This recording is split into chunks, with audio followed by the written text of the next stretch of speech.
All right, guys, so aside from Arnold's appearances in The Expendables, I think I'm right in saying that Escape Plan is the first time that you two have shared top billing on a movie. I'm interested to know how you both came to be involved with this project and why it was the right film for you to finally collaborate on. Of course, I just read the script, and it's hard to find something in the genre that's different. This was different. Even though it's contemporary, it's futuristic at the same time. It sounds like a contradiction in terms, but it's true. And then the most important thing are who are the players? Who's going to be your competition, your antagonist, and eventually your buddy in this? And Arnold, of course. So when he complied, then it was green lit immediately. There was no one else considered. He was the guy. Well, for me, it was Sly was in a movie, and we were trying for decades to do a movie together, right? So I mean, finally, we found the script. We did Expendables together, but this was like starring throughout the whole movie. So that was number one, working with Sly. Number two, with Michael Hafstrom. I mean, the director is a very talented director, and he's very organized. He's done great movies, and when I met with him, I could see he really had his act together in directing and what his vision was of the movie. And number three, Mark Kenton, who is the producer of the movie and who we have worked with when he was the head of Warner Brothers. We have done many movies for him, and now he has his own independent production company. So we trusted him, and he always has great projects. We wanted to work with him. So those are the three reasons, really. And the story was terrific. Yeah, I read that one of the reasons the pair of you enjoy working together is because you push each other, you kind of push the best out of each other. Could you expand on this a little bit and explain why it makes for such a fruitful relationship?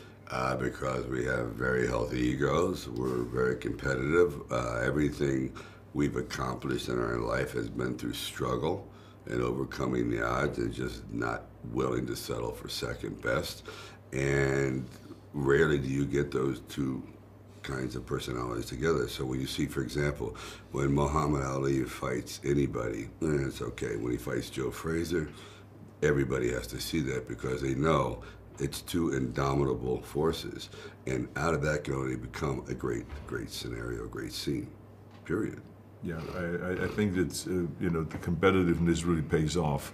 I remember that in the 80s, when the action genre started getting going, and we were very competitive. As a matter of fact, one time in the mid-'80s, we ran into each other, and I said to Sly, I think that on Commando I killed more people than you did on Rambo. And he says, oh, absolutely not. He said, I killed 97 people. I said, well, I killed, yeah, you're right, 93 I only killed. I said, okay, you want this one. Next movie, I said, I'm going to kill more people. I can get. He said, but the next movie comes around, he said, I will be killing over 100. So I said, don't worry, you're never going to catch her. So this is how it went, with who has more muscles, who has bigger guns, who can shoot more people, who can kill more, who can kill people more in the most unique way. Who gets paid by the bullet. Exactly, yeah. And who gets it's more in the box office, and all of this. It was just competitive all the way around.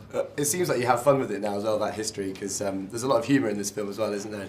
Arnold, I particularly think of the moment when you're on the helicopter, there's a great close-up and a huge machine gun, and lots of people shot on top of the boat. How important is this comic relief in a film like this, and how much of it came from you guys just having a blast on the set? Well, I have to defer to Arnold because he really developed action comedy and humor in very dramatic situations. My characters, Rambo was not exactly a ball of laughs, but his characters could pull it off, and I think it has to do with his personality.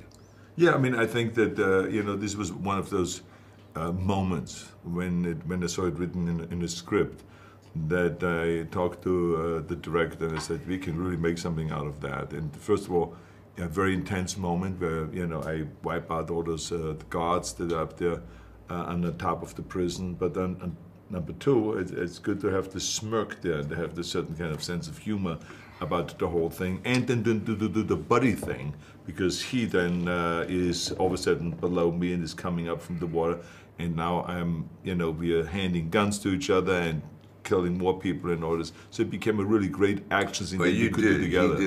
He's modest, he did invent the one-liner. That's one of his major contributions.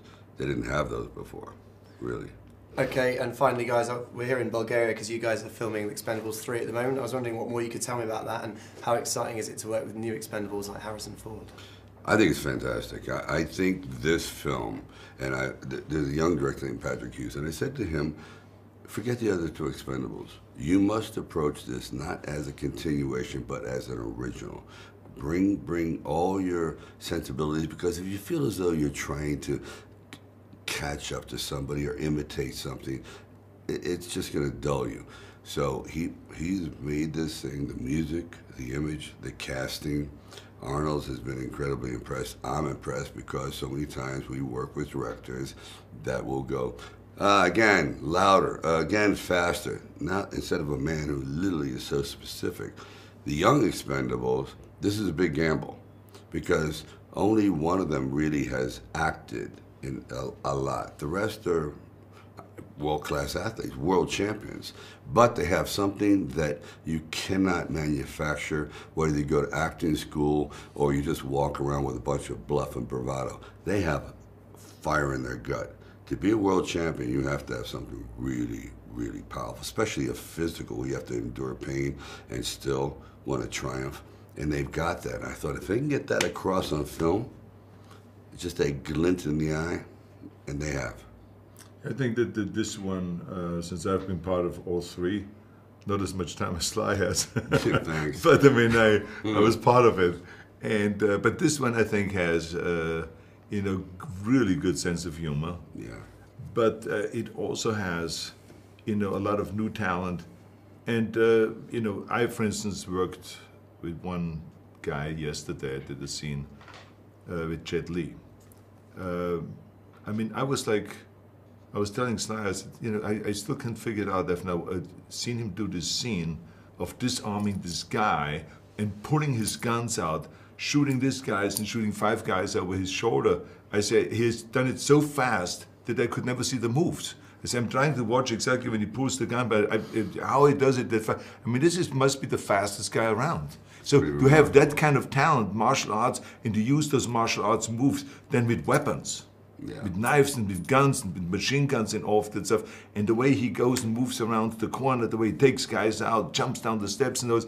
I mean, it's so quick. So to have all of these different talents, like Dolph Lundgren has his own style, with his knife always and with all the wildness and his face and all this. So everyone, has this stuff. So I think bringing all of them together and to have that many action stars is really extraordinary. Gentlemen, absolute pleasure to speak with you. Absolutely.